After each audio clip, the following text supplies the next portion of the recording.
there, guys. Welcome back to another episode of E&Ftv.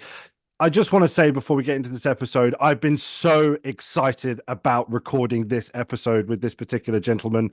Since I found out about what his plans were, I've been so excited to not only help him announce this exciting thing, but also hear all about it. So I want to say I'm so excited before we get into this episode. And without further ado, thank you so much for joining us, Nader. As I say, I've obviously known you since previous to this new venture, and I cannot wait to be the sort of first people to be announcing it. And thank you to everybody for joining us. So I just want to say we're with Nader Nawwar, the newly co-founder of Untapped Revenue Optimization Solutions. I'm pretty sure I got that right? Amazing. First go as well. Thank you so much, Nader, for one, coming on the show, but two, trusting us with this. I really do appreciate it. Well, thank you so much for having me over. It's been great. All our discussions have been very interesting, and I can't thank you enough for all the support you've been giving us so far. And I'm looking forward to more and more collaboration together. Fantastic. No, thank you again. Thank you again. Before we get into it, I just want to say to all of our viewers, if you're not already, please subscribe to the channel. Don't forget to press that subscribe button and leave a comment. Let us know what you think. We're spending a lot of time and a lot of effort on making sure that this content is value added for you guys. We're bringing on fantastic guests just like Nader here today, and we're trying to bring it all to you every single week without fail. So please do leave your thoughts down below, but also don't forget to subscribe to the channel. So, Nader, welcome to the show. I suppose first off, what we like to do is find out a bit about the guest. So a bit about you, your background, and of course, what brought you to this point now, this exciting new venture. So please do. The floor is yours, sir. Take it away. Fantastic. So I think on a personal level, so I was born and raised in Egypt to an Egyptian father and an Italian mother. And I think on a personal note, we keep it to that. I came to the UK 15 years ago. I worked in Egypt for 1 year beforehand, which was quite interesting as well to get different country experience and so on. I started my career really in operations, and I was working in front office. I've made all the way up in different ranks in front office and so on. And the one common theme that I've always had during my time in operations was that I was always interested in adding numerical value and to the performance, and most importantly, to quantify the impact of that performance of the team on the overall hotel's performance. And that was really interesting for me, but also it was a motivating factor for the team, because the team felt like that they were part of a successful project rather than they were there to deliver customer service only. Which is usually the case in a lot of cases and in a lot of hotels. So actually that really got them engaged into delivering the customer service, but they actually understand the impact of that. And I think just a couple of examples of adding this kind of numerical value to things. I remember I would usually come to like month-end meetings and so on, and I would bring like the impact of room upgrades and incremental revenue and so on the overall ADR of the hotel, or the impact of selling breakfast vouchers at the desk to the F&B, GOP, and so on. And I think that people would usually like look at me and they were like, no one, I really asked you to do that before, but but it's okay. So I think that brings me probably to the following point then on how I got to revenue to start with. And I think it was a very interesting story because it started with a setback. So as I was working in operations, I really wanted to continue in operations and to become an operations manager. So I applied for an operations manager role in a different company, and I went all the way to the final interview. And at that point, they felt like I was too young at that point or too junior for the role, and they wanted to go for someone more experienced. And obviously that was a huge setback for me. I felt really down and so on, but that was the best thing that ever happened to me. I think I cannot thank them enough for it. I don't even know if they're still working in there anymore. and actually, speaking of setbacks, I mean, just get into hospitality altogether. I was really close to studying engineering. And I actually missed out on studying engineering by 0.2%. Okay. And this is just speaking of setbacks. And at that point, I mean, my world was dark in front of me, and I didn't know Yeah. what to do, and so on. And this is how I got to hospitality and studying hotel management and so on. Wow. So I think that's the one thing that I take out of this is that when you go in through setbacks, it's really easy to think of the negatives and what you cannot do and you're probably not good enough and so Yeah. on. But mindset is really important in here, and actually understanding how good you are and how good you can be and what you can reach. You also need to have the right setup around you, and you need a bit of luck in life. And this is how I really got to revenue then. So I came out of this setback. I was fortunate to have worked with one of the best managers I've worked with at the time, or generally in my life. Yeah. She believed in me. She saw that I was always interested in numbers and so on. And it's not really a traditional approach for a front of house manager to suddenly become a revenue manager. So she's giving No. me a couple of sort of tests or exercises to see, do I actually really have what it takes, sort of thing. And she Mm. went out of her way to do this. I mean, usually it wouldn't be the case. Yeah. Um, so she's done that. I think I've probably done well at that time. Hmm. Otherwise, she'll probably need to answer that then. So, Yeah. so, so I guess that I've done well. She really supported me in that case, and she put me forward for another role that came out, and it was available at the time in another hotel in the same company where they were recruiting for a revenue manager, and the company was going through a whole restructure. So Right. they sort of took her word for it. They had other priorities at the time, and that hotel was very poorly performing. So Right. they sort of were fine with me to go there. Hmm. And it was really interesting to go there because at that point, no one in the company had really time to spend with me to actually teach me the traditional way of doing revenue. Right. And I think that that is again another bless. At that time, it was really stressful, obviously, going to a new job, a new Of course.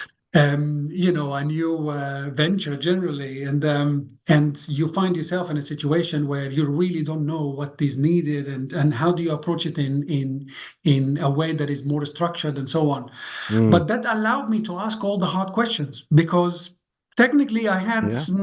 I had no bias. I had nothing that I went by. I was just asking all the questions, trying to understand the logic behind everything, Yeah. why we're doing what we're doing. I eradicated the whole we've always been doing it this way because to be fair, I really don't care if you've been doing it this way. I need to Yeah. understand why. Otherwise, like why would I do it? Yeah. Yeah. So that made things very well, made the whole job a lot more interesting. And I had Mm. other people that were really supportive at that point. And I've worked with a GM in my first role who is really commercially minded, and he really Mm. helped me to become a lot more street savvy in revenue. And I think that that Yeah. was really, really important part. So then I've taken my experience in my first roles in GLH. I went from there to a cluster revenue manager, managed other hotels in the center of London. Then from there, I went to work with Starwood Capital. So I've managed the residence inns in London, and so working with Marriott then in the other case, and Yeah. the complexity of managing a franchise hotel. So you have the brand, you have the franchise, you have the owner, you have management companies, and you have a lot of complexities and different levels that you need to manage. So Mm. that was a completely different level. It was a really exciting part as well because I managed to take all the understanding that I got from revenue and for in Mm. the past 2 3 years doing it in probably a more independent role. Went into Marriott and obviously then have seen a lot of structure and a lot of rules that you need to implement and apply and so on. So that didn't really stop me. So then Mm. I started to look at things slightly different, even when I was working in Marriott. I started Right. to seek more to understand what are the boundaries Yes. that I can use. So the point is, it's not that you're trying to do anything behind anyone's back. The objective is to make the maximum amount of money. Of course. And Yeah. technically, within the Marriott systems, there are great opportunities, there are limitations in so many levels and so on. So Hmm. I had to sort of dismantle the whole thing and rebuilt it all again. And our hotels at that time, we've actually won awards for the best opening in Marriott globally Wow. at the time. And these three hotels had a setup that was completely unique. That out of the 650 Residence Inns, none of them have the same setup, pretty What? much. Oh wow. Oh, there you go. I had no idea. Okay. So then we've done that in Marriott, and then after that, there was an opportunity at the hotel. It was a very exciting opportunity, and then Mm, I sort of was really interested to probably go to something hybrid between a fully independent and a fully branded, something sure. where in a project where you're really allowed to have a lot of input and a lot of say in what you do, you can Mm, do a lot of trials. And I couldn't have asked for a better place than Yotel, if I'm honest with you. yeah. So Yotel is just amazing. It's an extremely entrepreneurial company. It's Mm, truly global as well.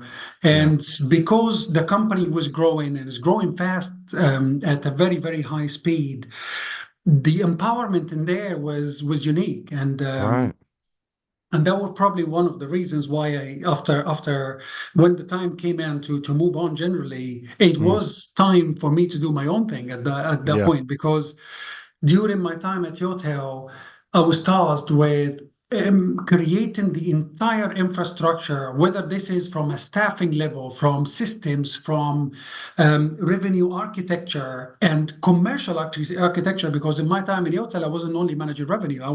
was head of Yeah. commerce. So I was leading the sales, revenue, and marketing, and I was doing that on a global level as well. So I had teams in the US, I had team in Europe, and then I had some people as well in Asia.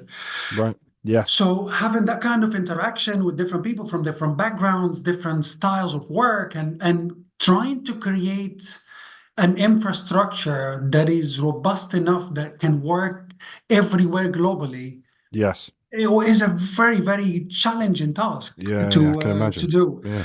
And you would need to have the capacity to do that, but also you Mm, would need to have the empowerment. So you need to have the yeah. backing of the company and so on. And I was fortunate, really, and you can see from everything that I was saying, you need to be good at what you're doing, and you need to work Yes. hard, and you need to do all Yeah. this stuff. This is a given. There is no escape from that.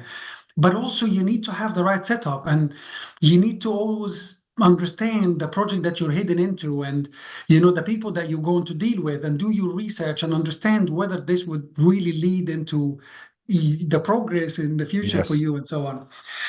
Anyway, so we got to this point then. So after 3.5 years in the hotel, I felt like I've done so much in there, and I felt like I can take all these experiments that I've done in there, and all the learnings and all the trials and the success that I've had in there, and I can do this at potentially a much larger scale Yeah.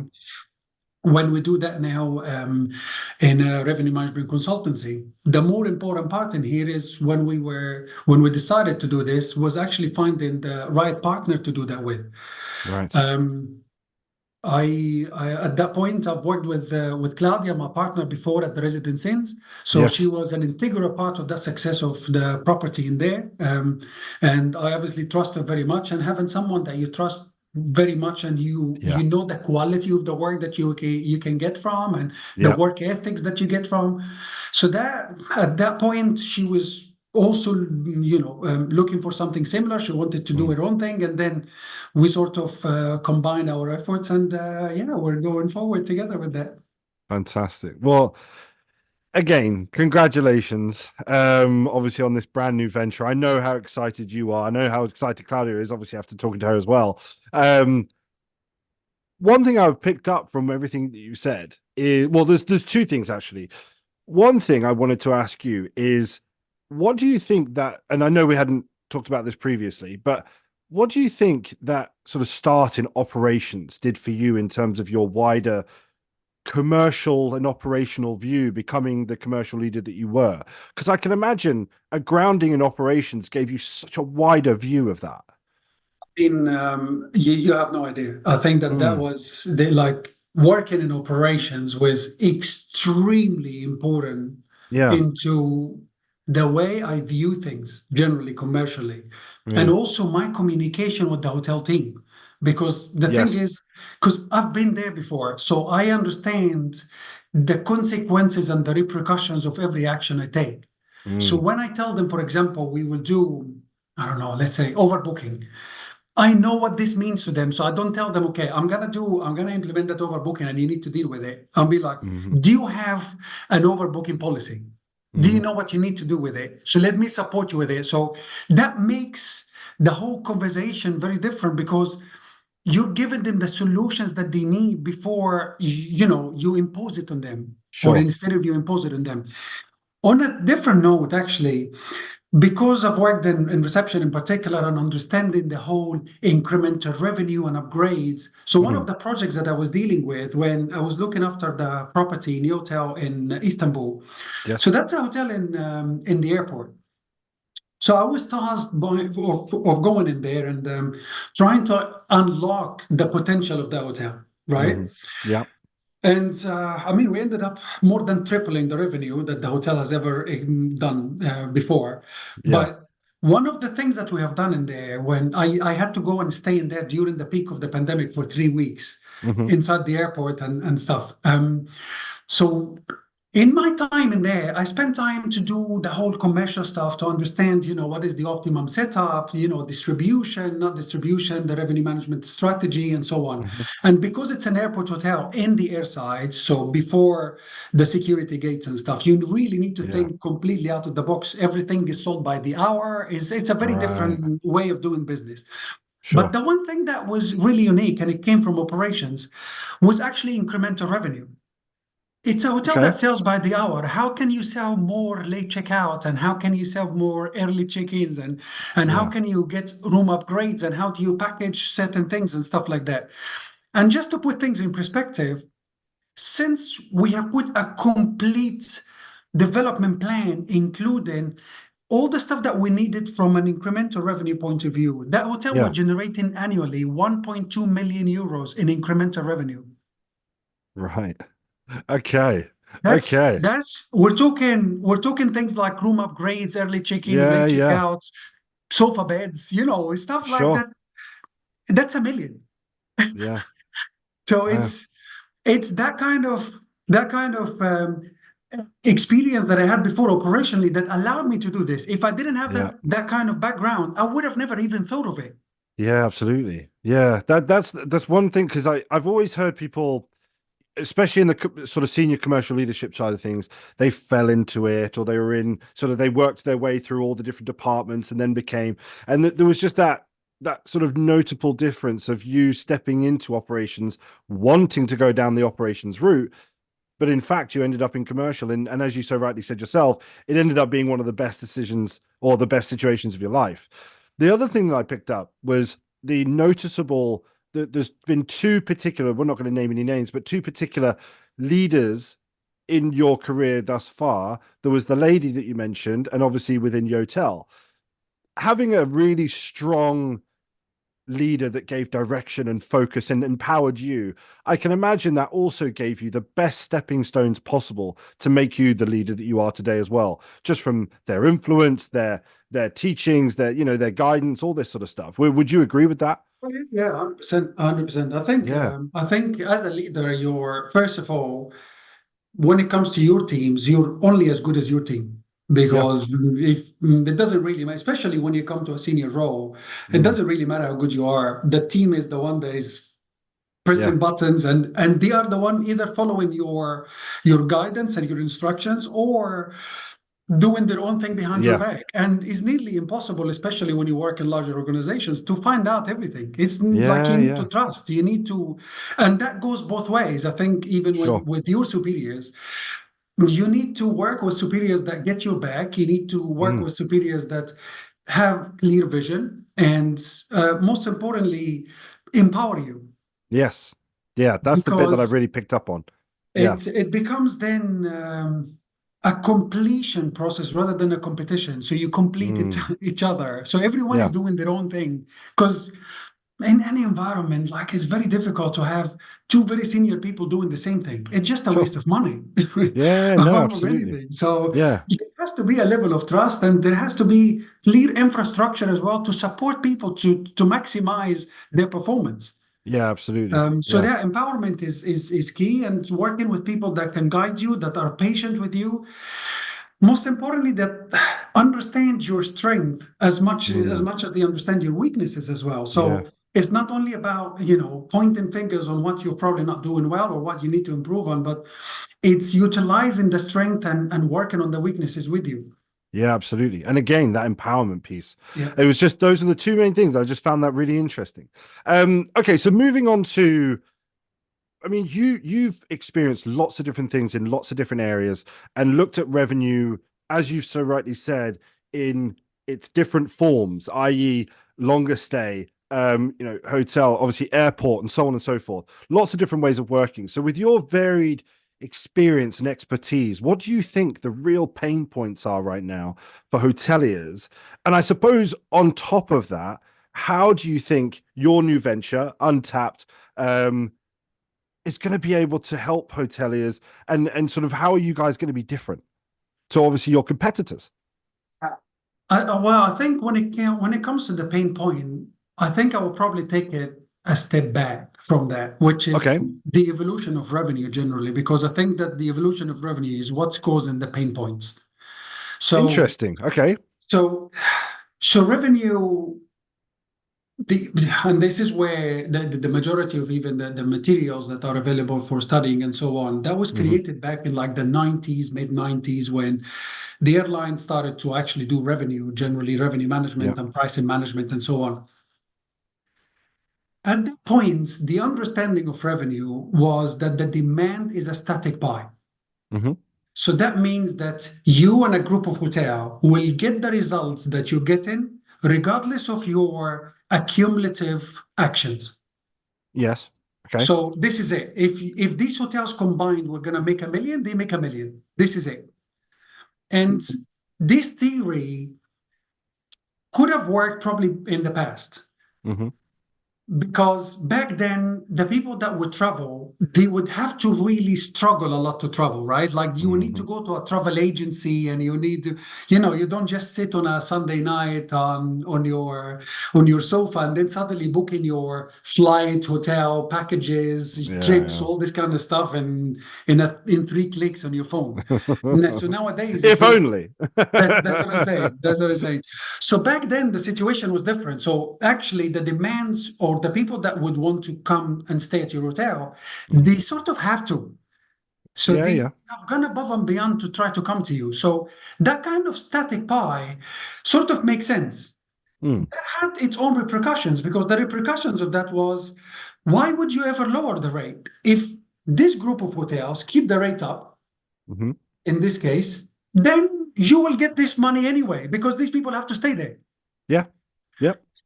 Now, and on vice versa as well. Usually, this traditional way of doing business or revenue management, it was all about ethical pricing.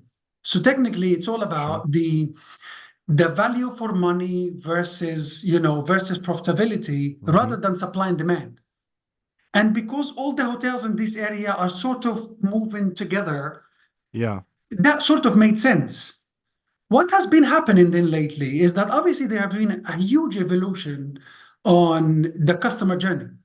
So Mm. now the customer journey is a lot more cohesive. The customer journey is a lot more comprehensive. So it includes your flights, hotels, and so on in one go. Mm. What this did was that now suddenly if you and the hotels that we're talking about are overpriced, people wouldn't come to the city altogether. They would choose a different destination Yeah. Okay. because you have the undecided Hmm. and you have the one that are budget savvy. So at the moment, you're not only competing for that business that has to come to you. That's not Mm. enough anymore. You've been elevated. Now you're looking at the global demand that is going everywhere, and you're trying to actually get that global demand. So the pie is completely elastic. Yeah. And that changes everything. Because suddenly, when the pie is elastic, that means that looking at at what a group of hotels have done is not enough anymore. You need to elevate your hotel from your location and look at what's happening in the wider city. Look at what's happening in the wider country. Look at what's Mm. happening elsewhere. And this has technically created a gap, because if you hear most of what people are talking about in terms of the future of revenue, or even what's happening now in Yeah. revenue, they are still talking about things like dynamic pricing, and like Mm. these things have been in there for 10 years now. It's done. This is not, it's not even a discussion anymore. Dynamic pricing Sure. is over now. So actually the future of revenue is the elasticity of the pricing, is how do you automate so much of the manual work Yes. around the revenue manager, so you Hmm. can manage everything by strategy rather than by manual input, Yes. to Yeah. make Yeah. sure that you are effectively always looking and how do you optimize the hotel beyond a set of hotels. Mm. Yes. And so this is what I see, generally speaking, where revenue at the moment is facing challenges. It's sort of an Okay. identity crisis, because if even if you look at like your big brands and so on, at the moment, the main thing that is working for them is the membership scheme that they have, Yeah. which Yeah. is Yeah. solid. It's a solid Yeah. membership. But actually, all of them, including your OTAs and stuff, are all facing the bigger threat, which is at some point, digital marketing will probably be the one thing, the one-stop shop. Yeah. Yeah. Yeah. So people would just go online to your Google, and they will book everything from there. Yeah. They don't even need, they don't need a Marriott, they don't need a booking.com, they don't need any of that. They Yeah. just Yeah. book this and that. And then suddenly Somebody what's else has said part of this that? to me very recently, is that that looks to be the direction long term Yeah, that hoteliers are looking at the moment, especially from a commercial perspective. absolutely. Yeah, it's interesting because I'd not heard that previously until, well, you now and then somebody else before. But yeah, it's interesting that very. So that, to me at least, that this is my view of things. So I think that this is Mm, now it's all about how do you optimize yes. the hotel's positioning online. It's all about understanding the entire customer journey. Mm, So how does it all fit in when people book? What does it mean when your ranking is X in booking.com? What does that mean to you in yeah. Expedia or in other with other partners in your hotel beds or whatever there is? And why Mm, should you deal with these partners and not other partners? At the moment, there isn't enough focus in the market on the setup and the yeah. partnerships, and what is it that will make the hotel profitable. And there is so much focus on dealing with the legacy setup that you've had as it was, Sure. and just Sure. carry on. So if I narrow it down then to the three main pain points that I Hmm. believe that the hotels are going through, it will Yeah. go into profitability, sustainability, and resilience. So Okay. from a profitability point of view, is actually how to take a step back and understand what is your maximum performance Yeah. beyond a budget that you've done based Mm. on God knows what, 2 or 3% or whatever. Yeah. Yeah. exactly, Yeah. Yeah. Yeah. or beyond just one set that is doing that. How do you actually understand the maximum potential for the property that you've got? Mm. And it's not only the maximum potential in top line, but in profit. Yeah. Um, and for that, one of solutions that we offer to that, for example, is that we provide hotels with business development plans. And these business Hmm. development plans are extremely comprehensive. It really goes through every single revenue generating task or system or anything that you have that can impact your revenue generation. We review it. We put a comprehensive development plan by timeline Hmm. that will technically take up to 2 3 years to complete, that Right. shows you the roadmap that you need to go through to get to that, because it's not an overnight thing. You will get results straight away, but if you want to get the maximum profitability, that takes time. You need to design everything first to work from one channel, and then you start moving the Yeah. demand from one channel to another and so on. And that will take us also to, so there is the business development plan that we discussed. There is also the distribution plan. And I don't think that people given distribution enough sort of credit. I Mm. mean, we discussed before that revenue managers at the moment are overwhelmed with a massive volume of data. Yes. And this data would never talk to one another because they are provided by different solutions. Yep. So this data was never actually embedded into their day to day. So what you find out with that is that revenue managers are finding it really difficult to make sense of all this data and to actually make decisions based on all these data points in a comprehensive way. Sure. So because of this overwhelming task, the one thing that is usually forgotten is the distribution piece.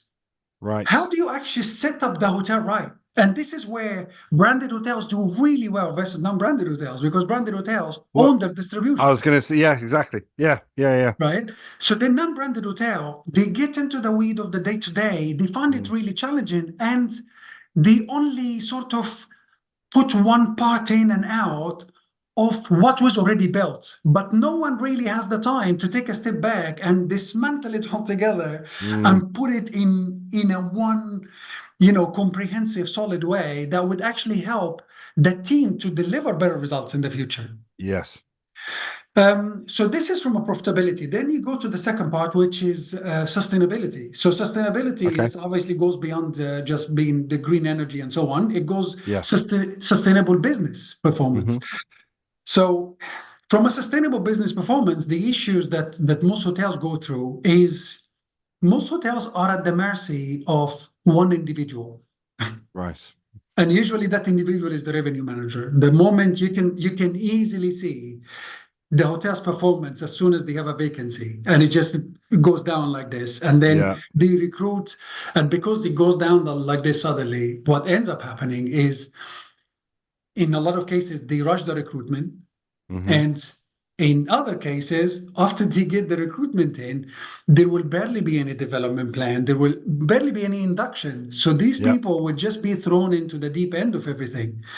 And I guess from a sustainability point of view, what we do is we can provide the hotels with the ongoing support that they Yeah. need while they even have the team. So this ongoing support is technically flexible commercial support plans that Hmm. would either be revenue outsourcing, it can either be distribution implementation. So it's Yeah. mainly about the implementation of things in order for the business to continue to be sustainable. And it goes all the way then to even support the hotel with the recruitment part, which is Yeah. obviously a collaboration that we discussed and Yeah. something Yeah. that we're working on together and so on. But it's to go in with the client every step of the way so Mm. that business continues to be like this or to only go up, but Yes. it doesn't fall down. The last part is the resilience. Is how do you Mm. actually make sure that that business is solid and it doesn't fall? Mm. And when it comes to the resilience piece, this is where we offer also hotels customized training and development plans Hmm. for their teams. And as you can see in here, while we have the outsourcing, revenue outsourcing, and we can partner with hotels, regardless of their size, regardless of their brands, and so Hmm. on delivering revenue for them, we want to also be the partner of some other hotels where we don't need to deliver the revenue, but we can support the team that would usually Yeah. struggle to get any development, any support, any stuff like that. And because our expertise is beyond revenue, we do that for revenue, we do that for sales. So we do it for everything. Mm. We also help hotels to quantify the investments. So we can go in and when we analyze, for example, the systems that all these departments are using, are they even required? And if they are required, that's great. How do they all fit into the day-to-day? Sure. Rather than you only use it when someone asks you a question because you've never logged in for the past 90 days. Mm. So, how often do you need it? And do you need it with the same capacity that you need that you think that you need it in? Mm. Most importantly, are you making the maximum out of it? Yeah. So if people are spending all this money on systems and solutions, and I guess that this is generally speaking, then there is something that has nothing to do with Untapped in that case. I think that the biggest pain point in the industry that unfortunately we don't have a solution for is that there are so many solutions in hospitality, so many of Yeah. them, Yeah. that is really difficult to have them all in one place. is really, really difficult. And yeah, I think that that would probably put it all together in one piece. I was going to say, so in terms of Untapped, then, so where, I suppose, how do you see your guys fundamentally different to the competition that's out there? What are you guys able to do that others aren't, apart from obviously having your and Claudia's very, very incredible brains? So I think that there are two parts. So there is the part that I already discussed with you before, which is Mm, your development plans or yes. distribution plans, Yeah. and these parts are technically off the shelf solutions, Sure. Sure. right? And because our company is designed to make sure that we always have that kind of tailored approach to the client, Yeah. rather than we're imposing our own thing and you buy it or not. After discussing it with so many different partners Hmm. that we currently have and future partners as well, we found out that actually most partners prefer to have a ready solution that they can adjust rather than creating it from scratch. Sure. So we have created a sort of some preset solutions Hmm. that are again can be customized and so on. Um, so we've discussed a few of them. And Yeah. on top of that, we do also support the hotels with the distribution part, the Yeah. implementation of things. So this is Yeah. really Claudia's specialty. She's really good at knowing the best setup for all hotels in terms of the implementation of that with channel managers, with PMSs. Mm, She's dealt with the majority of them and obviously myself, but she's the expert in that. And then we do the revenue outsourcing as well. yes. So I think this is another part at the moment. Some of the projects that we have, some projects we've signed up. We started already from this week. Yes. Include revenue outsourcing, and I think even the revenue outsourcing is not really black and white. No. So the way that we do it is we can also do it the way that you want. So, for Mm, example, if you want us to do certain things in particular, and you know exactly what you need and you want us to do it, we can do that. yeah. On the other side, we will actually give you a very tailored proposal where Mm, you would pay for the minimum requirement for that job to be done, and we will give you the opportunity of add-ons where you add it yes. when you see fit. So it's Yeah. completely flexible and also it's within your budget.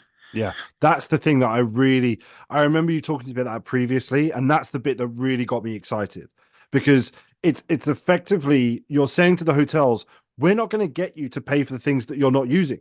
We're Absolutely. just asking you to pay for the things that you are.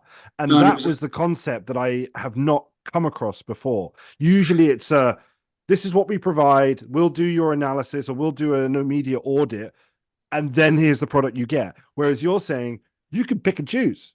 And the beautiful thing as well, you put out a proposition that we spoke about previously where you're not looking for the short-term interim contracts. You want the long-standing contract where even when you've got a team in place, we're here to help.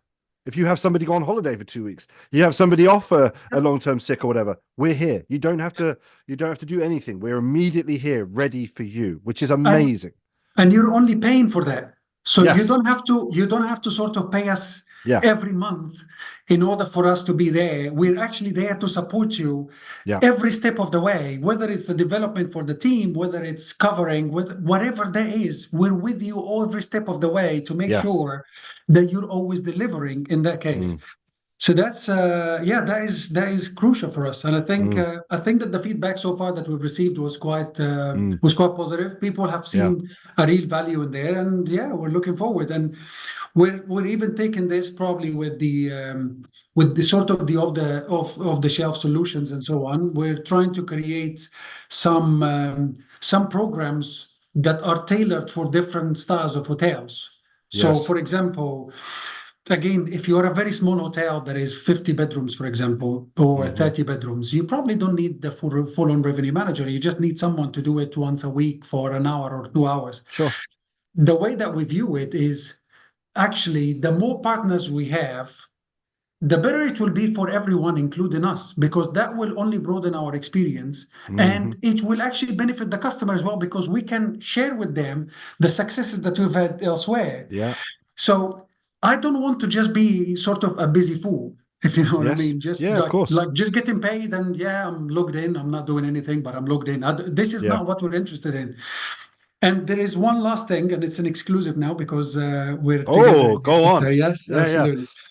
So we're having a promotion at the moment running from our Okay. side. So every hotel that will be signing up with for the next 3 months only, Hmm. we will be happy to do all the, especially with the revenue outsourcing, we'll be happy to do all the infrastructure work, and they will not pay the first month until they see the results.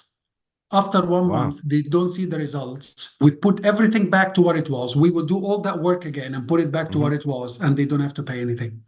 Wow. Okay. For anybody that's watching up until this point, there's a promotion in itself.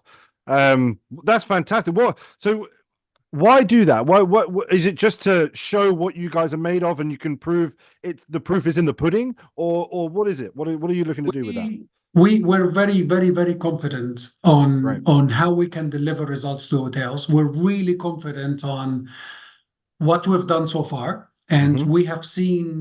we have a proven track record in every single property that we've done that in, whether Hmm. it's branded, non-branded, with complex business with meeting rooms or without at all, full service, Yeah. limited service, whatever that is. And I'm really confident, or between both of us, we're really confident that we can actually go to hotels and we show them results within the first month. And if they don't see it, we're confident not to even get paid for it. Okay. I love that. I love that. Well, let's go on to what are you most excited about? Because I know, again, from our previous conversations with this new venture, everything is really exciting right now. But for your first 12 months, what are you most excited about going forward? So personally, to get my head around how to run your own business, I think that was a Yeah. massive shift, massive shift of mindset. So I'm really, really excited about that. But also, I'm really excited about collaboration. And that Mm, collaboration yeah. is with industry peers. We're actually having different conversations with a lot of tech companies, and obviously we're utilizing some of the partnerships that Sure. you guys and other partners of ours have. We are actually including the benefits that we're getting to the offers that we give to our clients. So Sure. we give them preferred rates, we give them certain discounts, we do stuff like that. And I believe that there is a huge potential Mm, in that part in particular. So collaboration in so many levels in the industry. sure. And I really hope that at some point that we will be able to give back to the industry some of Hmm. what it has given us so far. Yeah, absolutely. That's something I'm, again, from our previous conversations, I'm excited about. Well, Nada, I want to say a massive thank you to you. One, again, for trusting us with this exclusive view into what this new venture is. Untapped, I think, is going to be in front of everyone's faces for some time to come. And thank you so much for taking the time out to talk to me. It's been an absolute pleasure. Thank you very much for having me. And once again, it's always great to speak with you, Tom. Oh, well, thank you. And guys, if you got to this far, I know that Nada would love to connect with anybody that's looking to have a conversation about all the potential services that they could provide. So whether you're a small independent hotel, a hospitality group, a hotel management company, or even one of the bigger brands, please do. If you think that Nada and the team at Untapped could help, please do get in touch with him because I know he'd love to have a chat with you. Of course, that extension also goes to, as Nada also said, our tech partners. We've had a lot of tech companies on here over the years. We've got a lot of great relationships in the tech world. I know that if Nada wants to sort of broaden that collaboration piece, talk to the tech guys that we work with, please do get in touch with him. I know he'd love to hear from you. Thank you so much for tuning into this week's episode. As I said at the start, we're trying to bring you consistent content every single week, value added. So we'd love it if you help us grow this community by subscribing to the channel. And don't forget, give us your thoughts on the episode below. So thanks so much for tuning into this week's episode. We'll see you in the next one. Bye bye.